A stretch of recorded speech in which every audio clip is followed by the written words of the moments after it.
masa pandemi ini, semua orang berusaha untuk memiliki tubuh yang lebih sehat. Mulai dari lebih sering cuci tangan, memakai masker, makan makanan yang sehat, hingga rutin berolahraga. Hal-hal tersebut sangat berguna untuk dilakukan. Namun Alkitab berkata, ada hal-hal yang jauh lebih penting dari sekedar latihan badani. 1 Timotius 4 ayat 7b mengatakan, latihlah dirimu beribadah. Pertanyaannya, apa sih pengertian ibadah itu sendiri? Ibadah itu bukan semata-mata tentang kegiatan saja, seperti pergi ke gereja atau pelayanan. Namun, ibadah yang sejati adalah tentang memberikan hidup kita sepenuhnya, yang kudus dan yang berkenan kepada Allah. Saat ini, di mana ibadah dilakukan secara online, masihkah Anda beribadah dengan sikap benar? Tidak sambil makan, belum mandi, atau sambil sibuk mengerjakan yang lain. Bagaimana hidup kita sehari-hari? Apakah sikap kita sama di dalam maupun di luar gereja? Masihkah kita hidup kudus, baik dalam pikiran, perkataan, dan perbuatan? Mari kita terus melatih diri untuk beribadah, supaya tahun demi tahun hidup kita semakin mirip Kristus.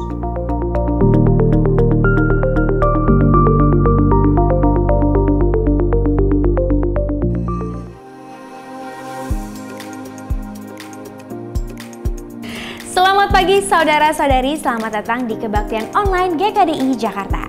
Sebelum kita memulai kebaktian kita, akan ada beberapa pengumuman yang bisa kita perhatikan berikut ini.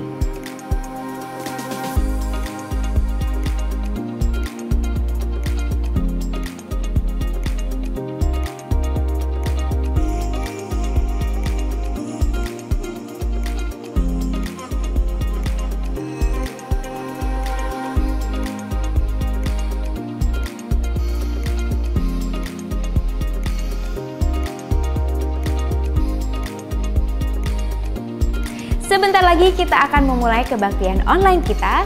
Mari kita mempersiapkan hati untuk memuji dan menyembah Tuhan.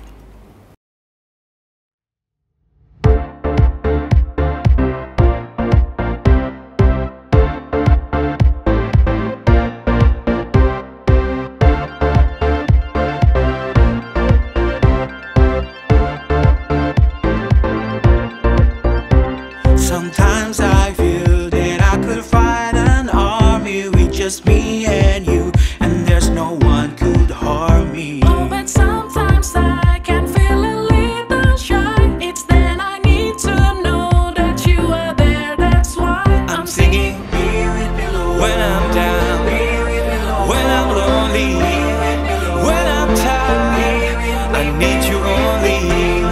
When I'm down, be with me, Lord. When I'm lonely, be with me, Lord. When I need you, Lord.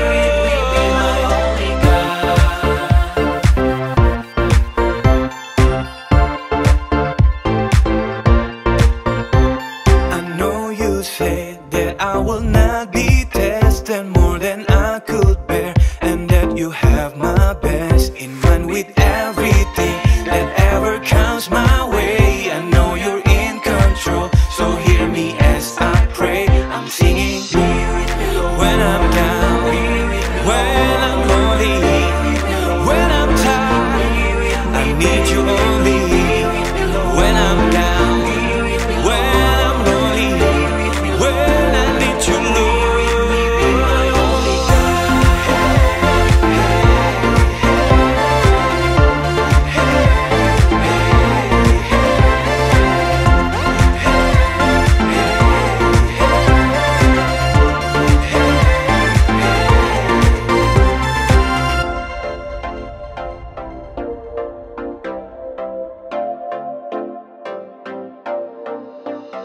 Now help me, Lord, to share what I've been given. Help me make a difference with this life I'm living. As I show my neighbor where true treasure stored, help me know you promised you'd be with me, Lord.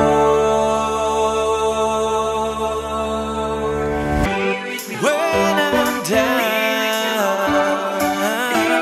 when I'm lonely,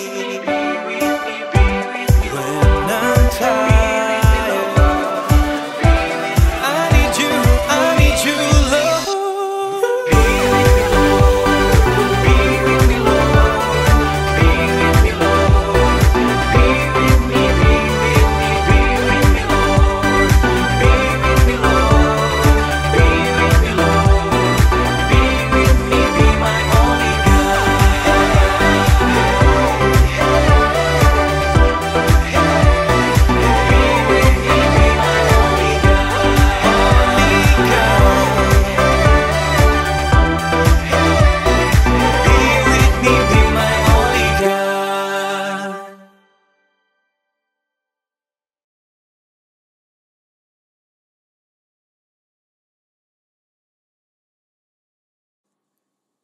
Berjalan ke Sion, indahnya Sion. Berjalan menuju Sion, berjalan ke negeri Allah. Berjalan ke Sion, indahnya Sion. Berjalan menuju Sion, berjalan ke negeri Allah.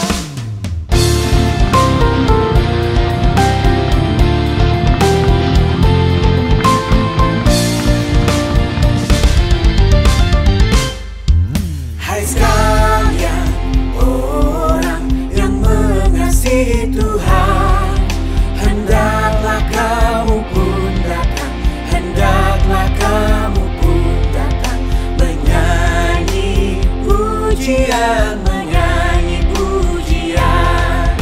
berjalan ke Sion, indahnya Sion. Berjalan menuju Sion, berjalan ke negeri Allah. Berjalan ke Sion, indahnya Sion.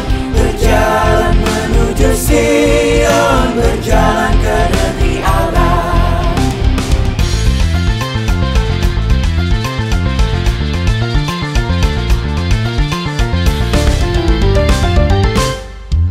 Buramlah mukanya yang belum kenal Tuhan, Bapa yang ada di surga, Bapa yang ada di surga, yang beri sukacita, yang beri sukacita. Berjalan ke Sion, indahnya Sion. Berjalan menuju Sion, berjalan ke negeri Allah. Berjalan ke Sion, indahnya Sion. Berjalan menuju Sion, berjalan ke negeri Allah.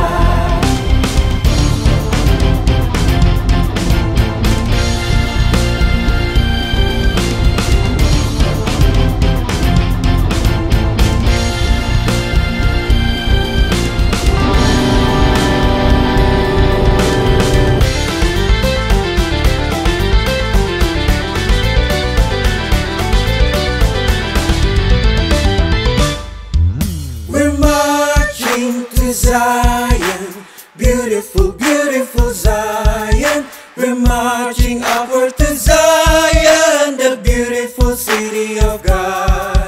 We're marching to Zion, beautiful Zion. We're marching upward to Zion, the beautiful city of God. We're marching to Zion, beautiful Zion. We're marching upward to Zion, the beautiful city of God. We're marching upward to Zion, the beautiful city of God. We're marching upward to Zion, the beautiful city of God.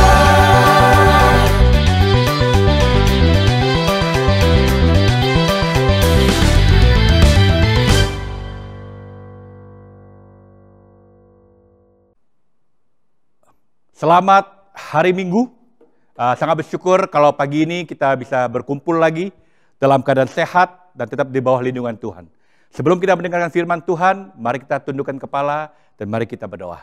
Tuhan, Allah Bapa di surga, kami bersyukur kalau kami terus diberi kesempatan untuk mendengarkan sebagian daripada firman Engkau. Dengan firman Engkau lah kami terus dikuatkan, kami dimampukan untuk boleh hidup benar di hadapan Engkau. Biar hari ini Engkau tuntun hamba-Mu Tuhan, biar semua perkataannya hanya berasal daripada Engkau saja. Sertai, berkati kami semua. Hanya dalam nama Yesus kami berdoa, ucap syukur. Amin. Oke, sekali lagi terima kasih. Ya, kita bersyukur ini ada akhir bulan, tema kita dengan set and example. Ya, kita sudah tahu diambil dari 1 Timotius pasal keempat ayat 12 yang dikatakan ini jadilah teladan bagi orang-orang percaya. Jadi hari ini saya sangat percaya kalau hari ini kita sebagai orang yang percaya, kalau kita bilang kita seorang murid Yesus, Itu artinya kita harus bisa menjalankan atau menghidupi firman itu sendiri. Tujuannya apa? Tujuannya apa? Kalau kita menghidupinya, itu berarti kita mau menjadi contohan yang baik buat orang lain. Nah, waktu kita menjadi contohan bukan hanya kepada brother sister atau teman-teman seiman kita juga harus bisa memberi contohan atau teladan kepada orang-orang yang hari ini belum percaya. Orang-orang yang sudah terhilang. Tujuannya apa? Supaya waktu mereka melihat teladan kita, mereka mau mengikuti, mereka menjadi sangat tertarik kepada kehidupan kekristenan yang kita punya, yang akhirnya mereka mau menjadi pengikut Yesus. Yang sangat menarik, salah satu definisi daripada kata dari contohan itu artinya menjadi sebuah model ataupun menjadi sebuah pattern atau pola. Yang artinya kalau kita menjadi contohan, itu artinya apa? Kita memodelkan sesuatu atau kita menjalankan sebuah kehidupan yang harus untuk diikuti oleh orang lain. Nah, jemaat, yang sangat menarik kita sadar di dalam sebuah kehidupan ini selalu ada contohan yang baik dan juga ada contohan yang buruk. Betul ya? Sadar nggak sadar, kita pasti mengikuti yang namanya contohan. Tapi yang kita sangat sadar adalah hari ini kita hidup di dunia di mana orang-orang di dunia saat ini mereka menemukan banyak contohan mereka di layar televisi. Ya, banyak bisa nonton sinetron ataupun apa lain, apalagi di sosial media. Wah, YouTuber lah, YouTube lah, IG, banyak orang bisa menjadi teladan di sana. Apalagi dan banyak di tempat-tempat lain. Nah, masalah dengan contoh-contoh yang hari kita lihat di media begitu banyak, kebanyakan contohan itu adalah contohan yang kurang baik untuk diikutin orang. Kenapa bisa gitu? Karena banyak contohan yang dikasih kepada kita tidak menunjukkan bagaimana menjalani kehidupan seperti seorang Kristen. Jadi apa? Contoh di luar itu tidak ada garansi yang baik sama sekali bagi kita. Tetapi kita sebagai murid Yesus, sebagai seorang Kristen, kita harusnya menjadi contohan yang baik. Saya sangat percaya bahwa semua kita hari ini kita membutuhkan orang-orang yang bisa menunjukkan kepada kita apa artinya hidup dalam kehidupan kekristenan dan apa artinya bagaimana Kristus mengubah kehidupan kita. Nah, kita bersyukur Alkitab begitu banyak contoh-contoh yang luar biasa sehingga bisa menjadi teladan yang sangat baik buat kita. Ya, ada beberapa contoh yang saya mau kita lihat. Yang pertama, kita bisa lihat bahwa Yesus adalah contohan yang paling baik yang kita punya. Sudah pasti ya, kalau kita jadi Kristen, Yesus adalah teladan yang paling luar biasa. Nah, saya mau bilang begini, kalau hari ini kita mau bicara tentang teladan Yesus, wah, banyak banget yang kita bisa bicarakan. Waktu yang kita gunakan bisa sangat panjang untuk memberi teladan, untuk menceritakan teladan-teladan yang Yesus sudah berikan kepada kita. Tapi hari ini saya hanya mau fokus beberapa ayat yang secara khusus menggunakan contohan yang digambarkan oleh firman Tuhan itu sendiri. Dan saya mau kita lihat sama-sama apa teladan yang Yesus berikan kepada kita. Saya bisa ambil dari Yohanes pasal 13, di ayat 12 sampai 17 dikatakan, sesudah ia membasuh kaki mereka, ia mengenakan pakaiannya dan kembali ke tempatnya. Lalu ia berkata kepada mereka, mengertikah kamu apa yang telah aku perbuat kepadamu? Kamu menyebut aku guru dan Tuhan, dan katamu itu tepat, sebab memang akulah guru dan Tuhan. Jadi jikalau aku membasuh kakimu, aku yang adalah Tuhan dan gurumu, maka kamu pun wajib saling membasuh kakimu. Sebab aku telah memberikan satu teladan kepada kamu, supaya kamu juga berbuat sama seperti yang telah kuperbuat kepadamu. Aku berkata kepadamu, sesungguhnya seorang hamba tidak lebih tinggi daripada tuannya, ataupun seorang utusan daripada dia yang mengutusnya. Jikalau kamu tahu semua ini, maka berbahagialah kamu jika kamu melakukannya. Wow, ini satu ayat yang luar biasa yang kita sudah tahu. Dan ayat ini lagi menggambarkan kepada kita, Yesus lagi mencuci kaki murid-muridnya. Nah, saya mau kita sadar hari ini, waktu Yesus mencuci kaki murid-muridnya, bukan karena Yesus nganggur, bukan karena Yesus nggak punya pekerjaan yang lebih baik lagi untuk bisa lakukan, sehingga dia mau mencuci kaki. Tapi waktu Yesus mencuci kaki, Yesus itu punya goal yang dia mau capai, punya tujuannya. Kalau kita lihat di Alkitab, nggak tahu berapa sering Alkitab Yesus mengatakan sesuatu atau melakukan sebuah tindakan melakukan sesuatu, itu semua yang Yesus lakukan selalu ada tujuannya. Dalam hal ini pun Yesus punya tujuannya. Yesus mau memberi kita contoh tentang apa? Kerendahan hati dan pelayanan. Jadi hari ini kita sangat bisa meneladani. Ya, nah apa yang menarik yang saya belajar dari tentang ini, bang, pelayanan dan kerendahan hati. Nah, ini penting buat brother sister kita tahu bahwa seringkali pelayanan dan kerendahan hati tidak sejalan berseiringan, tidak berjalan bersama. Mengapa bisa begitu? Karena seringkali kalau kita mau jujur, kita sering menemukan bahwa waktu kita melayani apa? Karena ada kesombongan. Waktu kita melayani, kenapa? Karena motivasi kita apa? Wah, untuk dikenal lah, untuk supaya kita diakuin lah, untuk supaya kita bisa diterima lah, untuk kita bisa semua apa? Kita kelihatan lebih hebat. Itu yang membuat pelayanan dan kerendahan hati tidak bisa berjalan dengan seiringan. Tetapi kalau kita bicara dalam konteks kerendahan hati, maka pelayanan dan kerendahan hati itu apa? Akan berjalan berseiringan. Amin. Mengapa begitu? Karena waktu kalau kita rendah hati, kita akan menjadi seorang hamba. Kita akan rela menjadi seorang pelayan. Oke? Nah, saya mau bilang begini.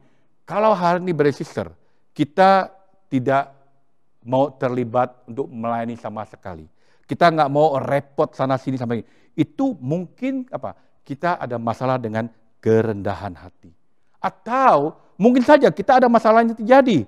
Kenapa? Karena keegoisan. Karena kita egois, karena kita nggak punya rasa syukur. Tetapi saya mau bilang itu semua berasal dari sebuah kesombongan. Karena kesombonganlah kita nggak rela. Nah, menariknya semua itu bisa diselesaikan kalau kita apa? Melalui apa? Kerendahan hati. Amin. Nah, melalui kerendahan hati kita bisa menyadari bahwa kita membutuhkan orang lain dalam hidup kita. Kalau melalui kerendahan hati kita menyadari bahwa kita sudah banyak diberkati. Melalui kerendahan hati kita belajar betapa kita harus banyak bersyukur kepada Tuhan. Maka dari itu melalui kerendahan hati akan ada sikap melayani. Jadi saya mau tanya pagi hari ini, apakah kita melayani dalam kerendahan hati? Apakah ini menjadi contoh atau teladan yang benar-benar kita ikuti dalam kehidupan Yesus? Ya, ini yang menarik yang saya lihat. Yesus waktu dia mencuci kaki, pesan ini yang dia mau sampaikan kepada murid-muridnya. Bayangkannya begini, bayangin dari semua muridnya nggak ada satupun hati mereka yang tergerak untuk mau mencuci kaki satu sama lain. Nggak ada satupun mereka mau melakukan pekerjaan atau tugas rendahan ini. Bayangin, Yesus itu pemimpin mereka loh. Di antara semua itu tidak ada yang lebih tinggi daripada Yesus, tapi yang Yesus lakukan justru Yesus apa? Melayani murid-muridnya. Kita tahu semua tugas mencuci kaki bukan satu tugas yang baik. Itu biasa tugas diberikan kepada seorang hamba rendahan. Tetapi yang menarik, Yesus nggak ragu-ragu untuk melakukannya. Amin. Nah, dan bukan cuma itu saja. Yesus bahkan mencuci kaki Yudas. Itu adalah musuhnya. Itu yang kita akan mengkhianati dia. Tapi itulah yang disebut apa? Kerendahan hati dan pelayanan. Karena apa? Yesus bahkan rela mencuci kaki musuhnya. Kita tahu itu pun nggak menggerakkan hati Yudas sama sekali. Saya berharap hari ini kita belajar, kan hati kita tergerak adanya, mau betul-betul meneladani Kristus dalam hati ini. Amin. Jadi kalau kita mau jujur kita lihat, Yesus nggak cuma lagi mau berbuat baik kepada mereka, tapi Yesus sedang memberi contoh kepada mereka untuk diikuti. Saya mau tanya hari ini, apakah hari ini kita berpikir, ada di antara kita berpikir bahwa ada tugas-tugas tertentu yang terlalu rendah untuk kita? Atau apakah kita pernah merasa bahwa ada orang-orang tertentu lebih rendah dari kita, sehingga kita nggak mau terlibat untuk melayani mereka? Saya mau mengatakan begini, jemaat, janganlah kita punya hati seperti itu. Tapi kita harus memiliki contoh kerendahan hati dan pelayanan seperti apa yang Yesus lakukan. Apalagi yang menarik saya lihat yang Yesus contohkan di 1 Petrus pasal 2 ayat 19-24 dikatakan, sebab adalah kasih karunia jika seorang karena sadar akan kehendak Allah menanggung penderitaan yang tidak harus ia tanggung. Sebab dapatkah disebut pujian jika kamu menderita pukulan karena kamu berbuat dosa. Tetapi jika kamu berbuat dosa dan karena itu kamu harus menderita, maka itu adalah kasih karunia pada Allah. Sebab untuk itulah kamu dipanggil, karena Kristus pun telah menderita untuk kamu dan telah meninggalkan teladan bagi kamu supaya kamu mengikuti jejaknya. Ia tidak berbuat dosa dan tidak ada tipu, tidak ada dalam mulutnya. Ketika ia dicaci maki, ia tidak membalas dengan mencaci maki. Ketika ia menderita, ia tidak mengancam, tetapi ia menyerahkan kepada Dia yang menghakimi dengan adil. Ia sendiri telah memiliki dosa, memikul dosa kita di dalam tubuhnya di kayu salib, supaya kita yang telah mati terhadap dosa hidup untuk kebenaran. Oleh bilur-bilurnya kamu telah sembuh. Ini menarik waktu saya baca ini. Ini Petrus lagi mengingatkan kita bahwa semua kita dipanggil untuk apa? Bersedia menanggung penganiayaan. Kita dipanggil untuk rela menerima penderitaan demi Kristus. Itulah mengapa kita dipanggil. Dengan sangat jelas Petrus mengingatkan kepada kita, ya. Jadi Petrus ingin kita tahu bahwa penderitaan adalah bagian daripada hidup kekristenan kita yang tidak bisa kita hindarkan. Yang sangat menarik, ini saya dapatkan bahwa Petrus lagi menekankan ada perbedaan antara menderita karena berbuat kejahatan atau berbuat sesuatu yang salah dengan menderita karena kita melakukan apa yang benar. Dalam hal ini pun Yesus memberi kita contoh tentang apa? Menderita dengan terhormat. Wow, ini luar biasa. Mengapa saya mau bilang ini? Karena gini, kadang-kadang kita menyebut diri kita mengalami penganiayaan, padahal itu adalah konsekuensi dari pilihan kita yang salah. Padahal itu konsekuensi dari perbuatan kita yang tidak terpuji. Ya. Kalau hari ini kita harus masuk penjara karena kita merampok misalnya, itu bukan penganiayaan, itu namanya konsekuensi. Kita bukan martir, kita bukan bukan seorang yang teraniaya, tetapi kita menerima konsekuensi dari perbuatan kita. Atau hari ini mungkin kita lagi menerima perlakuan atau hukuman yang tidak adil karena kita melakukan apa yang benar buat Tuhan. Itu adalah apa? Penganiayaan. Daniel dilemparkan ke goa singa karena dia berdoa kepada Tuhan. Itu penganiayaan. Kenapa? Karena Daniel melakukan apa yang benar. Amin. Berdiri teguh untuk keyakinan rohani kita dan kita harus menderita karena itu. Itu adalah apa? Penganiayaan. Jadi saya mau kita sadar, sangat berbeda waktu kamu menerima konsekuensi dari perbuatan bodoh kita dengan kita dianiaya karena kita melakukan apa yang benar buat Tuhan. Itulah yang disebut apa? Menderita dengan terhormat. Saya mau tanya, apakah hari ini kita kehilangan pekerjaan kita karena kita nggak mau bekerja pada hari Minggu supaya kita bisa pergi ibadah, atau ketika kita sebagai orang Kristen di kantor atau di lingkungan keluarga kita seringkali diejek, diolok-olok karena kita mau hidup benar. Itu namanya apa? Penganiayaan. Gimana kita meresponnya harusnya kalau itu terjadi? Respon kita harusnya apa? Kita tetap semangat, kita tetap percaya kepada Tuhan. Jemaat, ingat kita dipanggil untuk mengikuti teladan Yesus. Yang dimana Yesus nggak tergoyahkan dalam pengabdian. Yesus nggak menganggap kita perlu membalas caci maki dengan caci maki. membalas ancaman dengan ancaman, atau membalas apapun dengan cara apapun terhadap apa yang orang lakukan kepada kita. Yesus mempercayakan itu kepada Allah Bapanya, karena dia tahu pembalasan adalah haknya Allah. Petrus ingin kita ingat teladan Kristus, apa yang telah Yesus lakukan kepada kita. Itulah yang harusnya kita hidupin hari ini. Kita bersyukur Tuhan memberi teladan yang luar biasa bagi kita. Brother sister, apakah kamu hidupin teladan ini? Hal yang kedua yang saya mau kita lihat, bagaimana kita bisa menjadi contohan yang baik. Oke? Tadi kita menerima teladan dari Yesus, kan? Bagaimana kita bisa menjadi teladan yang baik dari orang lain? Mari kita baca sama-sama ya di 1 Timotius pasal 4 ayat 12 bilang, jangan seorang pun menganggap engkau rendah karena engkau muda. Jadilah teladan bagi orang-orang percaya dalam perkataanmu, dalam tingkah lakumu, dalam kasihmu, dalam kesetiaanmu, dan dalam kesucianmu. Ya, sangat menarik waktu saya baca ini, Paulus lagi beritahu kepada Timotius untuk tidak membiarkan usia mudanya menjadi alasan bagi orang untuk merendahkan dirinya. Tapi Paulus justru mengajarin bagaimana Timotius harus menghadapi mereka atau membungkam mulut mereka dengan cara apa? Memberikan contohan atau teladan yang baik kepada mereka. Sangat gampang, betul ya? Jadi, tetapi bukan karena semata-mata alasan kita memberi contoh itu membungkam mulut mereka, tetapi untuk membuat mereka terbungkam, memang yang paling gampang kita harus memberi apa? Teladan kepada orang lain. Sama hari ini, brother sister. Kalau orang boleh ngetawakan kita, meremehkan, nggak apa-apa. Tapi kasih contoh yang benar, mereka akan terdiam semuanya. Amin.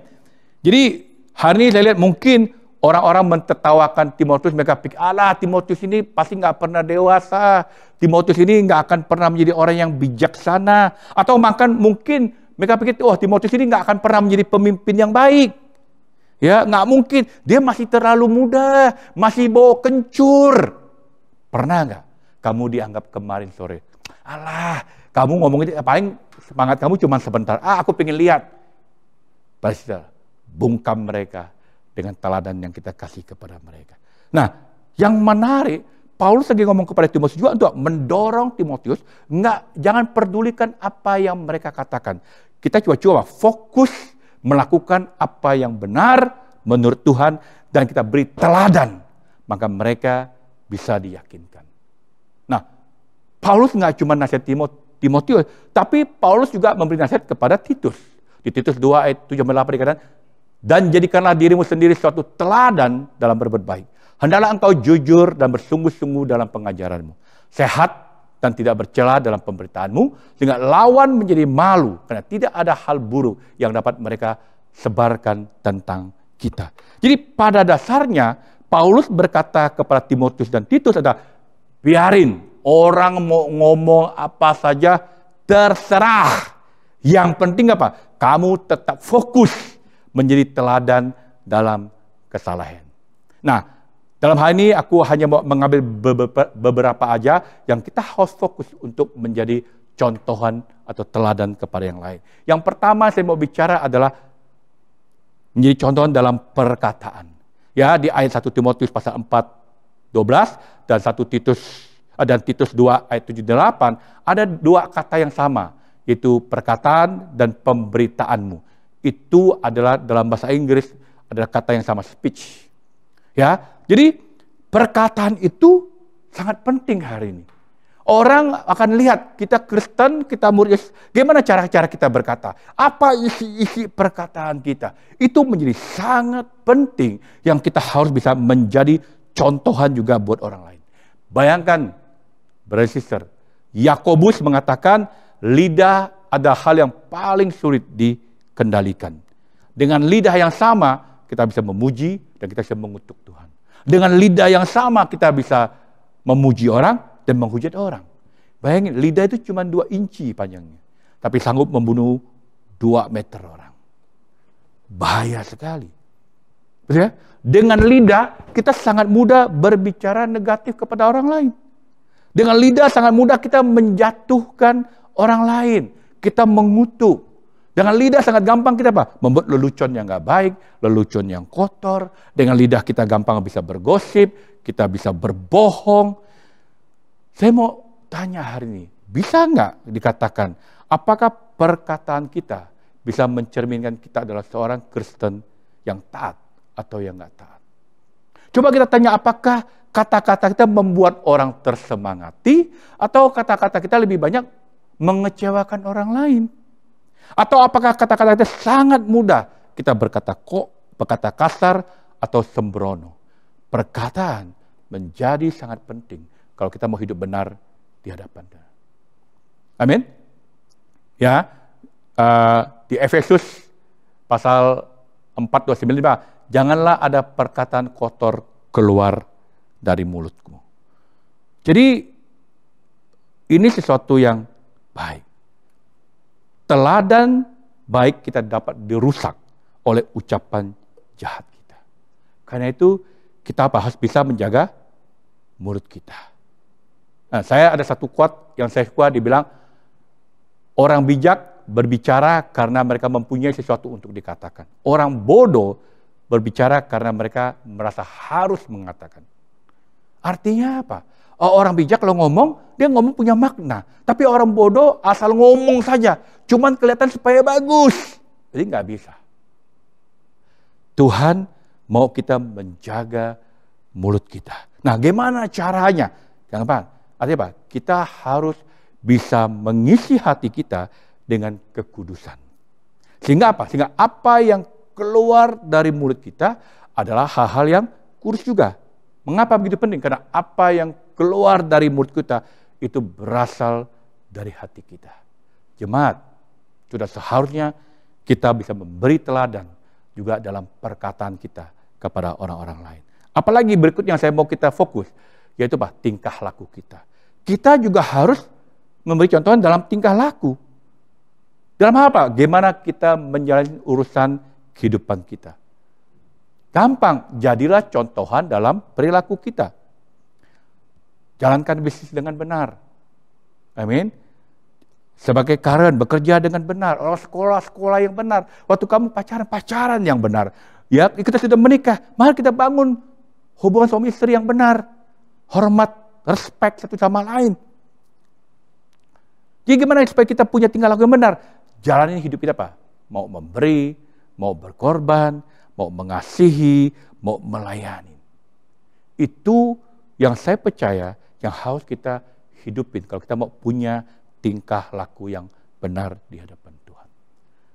Di Filipi pasal 1 ayat 27a dibilang, hanya hendaklah hidupmu berpadanan dengan Injil Kristus. Jadi sangat menarik, apapun yang terjadi, Tuhan bilang apa? Berperilakulah dengan sikap tata kerama yang sesuai dengan Injil Kristus. Bukan dengan arogan, bukan mau menang sendiri, bukan suka memancing keributan. Jadi tingkah laku kita pun harus menjadi contohan dan teladan yang baik.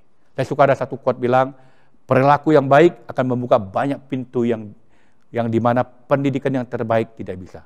Good manners will open doors that the best education cannot.